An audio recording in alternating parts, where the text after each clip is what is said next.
Hello everyone, good morning. পুরুলিয়ার last day ব্লগটা নিয়ে চলে এসেছি। আমাদের হোটেলের ব্যালকনি থেকে ভিউটা দেখাচ্ছি। সিটি সেন্টার পুরুলিয়ার, তার অপোজিটেই ছিল আমাদের হোটেল রেসিডেন্সি।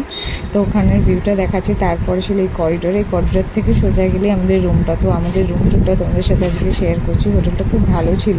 এখানে একটা বড় বেড ছিল যেখানে অলমোস্ট 3 জন থাকতে পারবে। তার সাথে টিভি, ড্রেসিং টেবিল, আয়না, একটা কাবোর্ড ছিল। কাবোর্ডের পাশে একটা ছোট সোফা ছিল। সোফার সামনে একটা সেন্টার টেবিলও ছিল।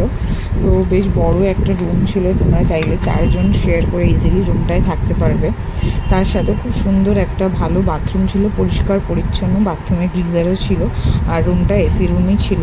তো আমরা যে বাজেট ঠিক করেছিলাম তার মধ্যে সব কিছু ইনক্লুডেড ছিল। তো সেইটা থেকেই আমরা পেয়েছি সব কিছু।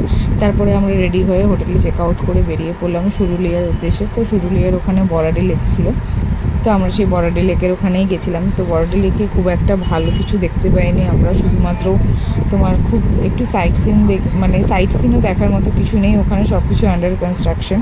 এই হচ্ছে সেই বরাডি লেক। বিশাল বড় লেক জুড়ে আছে। ওখানে নাকি আরও অনেক কিছু ট্যুরিস্ট স্পট আছে, বাট আমরা অত দূর যাইনি যেহেতু আমাদের ট্রেন ধরার একটা তাড়া ছিল। তো সেহেতুই সামনাসামনি ঘুরেই আমরা চলে এসেছি। আর একটা ডেস্টিনেশন আমাদের ছিল, সেটা হচ্ছে পুরুলিয়ার জু। কিন্তু আনফর্চুনেটলি মঙ্গলবার ছিল, তাই জন্য জুটা আমরা দেখতে পারিনি। তো জুয়ের সামনে থেকে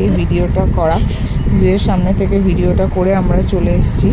তো দেখা আর যায়নি পুরুলিয়া জুটা, কিন্তু বাইরে থেকে দেখে মনে হচ্ছিলো খুব ভালো অর্গানাইজড। তারপর আমরা বসে পড়লাম আমাদের বাড়ির উদ্দেশ্যে যাওয়ার উদ্দেশ্যে। এখানে বসে পড়েছি ট্রেনে। আশা করছি তোমাদের পুরুলিয়ার ব্লগগুলো খুব ভালো লাগলো। আমরা আবারও পুরুলিয়া যেতে চাই। অনেক কিছু মিস করে গেছি এবারে। নেক্সটবারে গিয়ে সব কিছু এনজয় করতে চাই। তো আমার ভিডিওটা ভালো লাগলে লাইক, শেয়ার, সাবস্ক্রাইব করে দিও। Thank you.